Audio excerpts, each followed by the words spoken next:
साथियों, जय भीम, नमो बुद्धाय। आजकल समाज और राजनीतिक सर्किल में बड़ी गर्म चर्चा है कि अगर बहन मायावती जी को प्रधानमंत्री पद का उम्मीदवार बनाया जाता है तो इस देश की राजनीति में एक बड़ा फेरबदल हो सकता है। क्योंकि देश के 75 साल के इतिहास में आज तक कोई दलित प्रधानमंत्री नहीं बनाया है। लेकिन जब जब मौका आया, बल्कि इस देश की राजनीतिक पार्टियों ने, विशेषकर संघी मानसिकता वाली पार्टियों ने उसका विरोध ही किया। जनता पार्टी के दौरान एक मौका आया था, जयप्रकाश नारायण जब आंदोलन के बाद जब जनता पार्टी बनी थी कि जगजीवन राम जी को देश का प्रधानमंत्री बनाया जाए, लेकिन वो भी बहुत सारे छलाओं में फंसाकर नहीं हो पाया। बल्कि संघियों ने इस देश की जनता में बहुत छुपे ढंग से, बहुत अंदरूनी तरीके से लोगों को चिट्ठियां लिखी थी, अपने प्रचारकों को चिट्ठियां लिखी थी कि बड़ा अनर्थ होगा अगर देश का प्रधानमंत्री एक दलित बना दिया गया तो।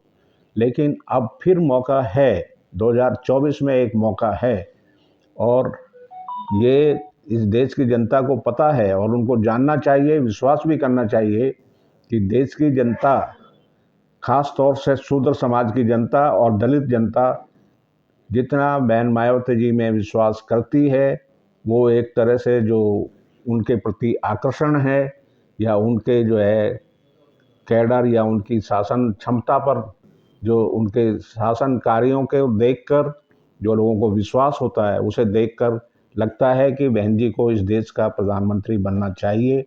और अगर ऐसा जो है इंडिया गठबंधन कर पाता है और बहन जी उसके लिए राजी होती हैं तो इस देश में एक बहुत बड़ा क्रांतिकारी परिवर्तन होगा।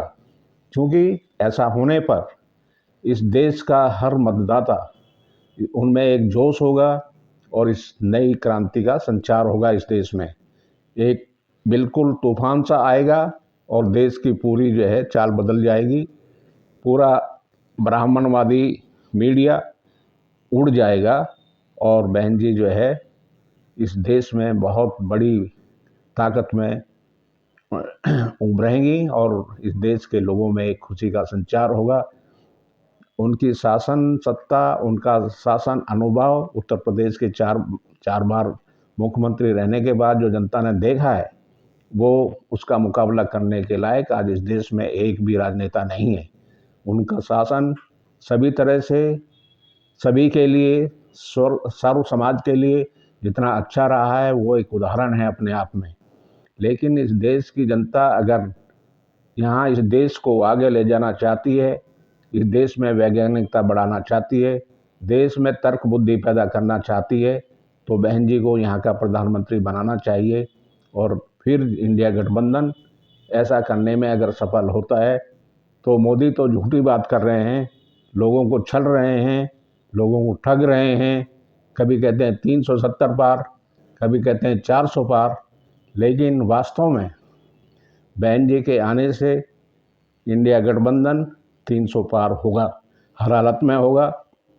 और उनके समर्थकों में जो खुशी होगी, इस बहन जी के गठबंधन से सिर्फ यूपी में ही नहीं फायदा होगा, पूरे देश में होगा। ऐसा इस देश में ना एक गांव है, ना एक मोहल्ला है, ना एक जगह है जहां कह सकें कि बहन जी का वोटर वहां नहीं है। पूरे देश में, पूरे क्षेत्रों में हर जगह वोट है, कहीं कम है, कहीं ज़्यादा है।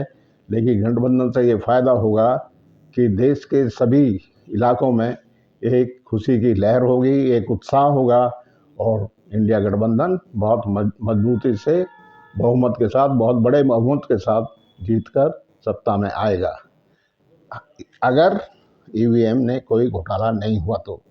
ईवीएम भी एक बड़ा घोटाला है जिसके लिए मोदी जी जो लुका छिपी का खेल खेल रहे हैं, उससे निपटना होगा। लेकिन फिर भी हम आशा करते हैं कि अगर इंडिया गठबंधन में बहन जी आती हैं तो इस देश की सत्ता और इस देश की हवा इस देश की पूरा सब कुछ एक उत्साह की तरफ बदल जाएगा। गठबंधन बिल्कुल सीमलेस होना चाहिए, यानी उसमें कोई बाधकता नहीं होनी चाहिए, और गठबंधन को चलाने के लिए सब मन से तैयार हों और मन के साथ जुड़ें। लेकिन देश में जातिवाद है, देश में धर्मवाद है, देश में क्षेत्रवाद है, देश में जो है वर्णवाद है, तो इन सब के आधार पर जो विषमता है देश में, जनता में, देश की मानसिकता में, उनको सबको दरकिनार करना पड़ेगा। और दरकिनार करने के बाद हमको सीमलेस ऑर्डर में जो है एक गठबंधन बनाना पड़ेगा, जिसके लिए अभी हम देख रहे हैं कि इफ एंड बट्स बहुत सारे खड़े हो रहे हैं। अब बहन जी को लेकर शायद लोगों के मन में रहेगा कि उसके लिए अखिलेश जी तैयार होंगे नहीं होंगे, दूसरे दल कांग्रेस के साथ हैं वो तैयार होंगे नहीं होंगे, ये बड़े सवाल हैं। तो इनको लेकर कोई संशय नहीं होना चाहिए। सबके मन में जो है, हर मनुष्य में, हर दल में, हर घटक में अपने आप को जो है प्रबल करने की, अपने आप को शक्तिशाली बनाने की जो है इच्छा रहती है। मगर यहाँ सवाल बहुत बड़ा जो है शक्तिशाली बनने का नहीं है। यहाँ सबसे बड़ा सवाल ये है आज देश के सामने कि मोदी के अहंकारी शासन से मुक्ति कैसे पाई जाए, मोदी के अत्याचारी शासन से लोगों को मुक्त कैसे किया जाए, लोगों को मोदी के झूठ फरेबों से कैसे मुक्ति दिलाई जाए। हर रोज़ जो मोदी जी देश को अवैज्ञानिक, असंवैधानिक बातों से जो है लपेट रहे हैं, उसको कैसे ख़त्म किया जाए, इस बात पर सबकी सहमति होनी चाहिए।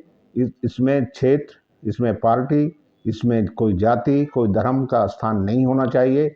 हमें सबसे पहले हमारे पास काम होना चाहिए कि मोदी से इस देश को मुक्त कैसे कराया जाए, जो देश आज दुनिया के सबसे निचले स्थान पर आ चुका है। देश में विषमता बढ़ा दी है, देश में नफरत का भाव है, देश में जो है देश में धार्मिक लपेट लगाकर संविधान को तोड़ा मरोड़ा जा रहा है। तो उससे सभी को बचना होगा। हम सबको लेने के भाव से नहीं, कुछ देने के भाव से मिलना चाहिए। हम आपस में एक दूसरे का सहयोग करने की भावना रखें। हम सभी एकजुट हों। देश, हमारे मन में बड़े छोटे का भाव नहीं आना चाहिए। न कांग्रेस को ये होना चाहिए कि हम बड़े हैं, हम बड़ी पार्टी हैं, ना किसी अन्य पार्टी को, चाहे वो टीएमसी हो, चाहे वो एसपी हो, या दूसरी महाराष्ट्र की महाआघाड़ी पार्टी हो, इन सभी को अपने बराबर का समझकर किसी को छोटा या बड़ा न समझें।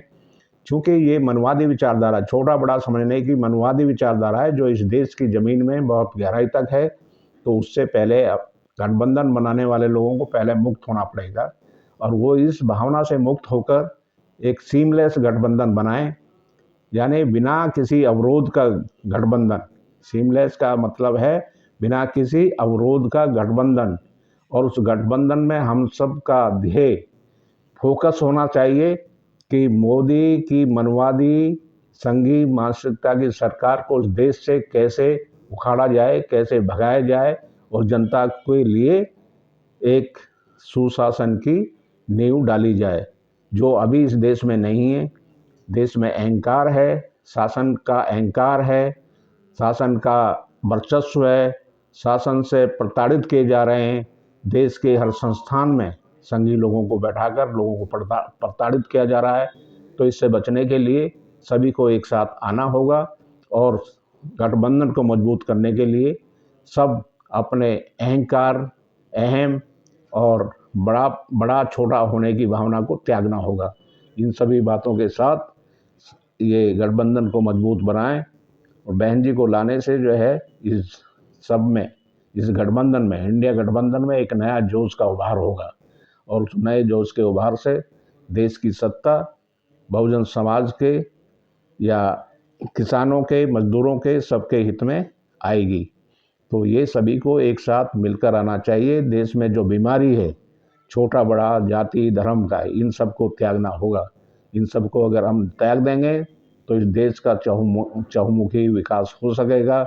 देश में वैज्ञानिकता भी होगी, देश में तर्कवाद भी होगा, देश में बुद्धि का भी विकास होगा। और एक बात और हम यहाँ बताना चाहते हैं कि जो लोग जो मोदी के विकास का ढोल पीटते हैं या मोदी खुद पीटते हैं अपने विकास का ढोल, विकास एक प्राकृतिक प्रोसेस है। यानी जो डेवलपमेंट है वो एक प्रोसेस है, वो किसी धर्म क्रम के माध्यम से नहीं किया जा सकता है। मोदी जी लोगों को धर्म क्रम के माध्यम से अंधविश्वास की चादर उड़ा रहे हैं और लोगों को उसमें फंसा रहे हैं। जो लोग उसमें फंसेंगे उनका पतन होना निश्चित है। तो इन्हीं बातों को समझकर हमें गठबंधन को मजबूत करना चाहिए। गठबंधन में सब बराबर की हिस्सेदारी रखें। गठबंधन में सभी में समावेशी की भावना हो। समावेशी की भावना रखने से सभी का विकास संभव हो सकेगा। यही है सफल होने का मंत्र। और जय भीम, जय भारत।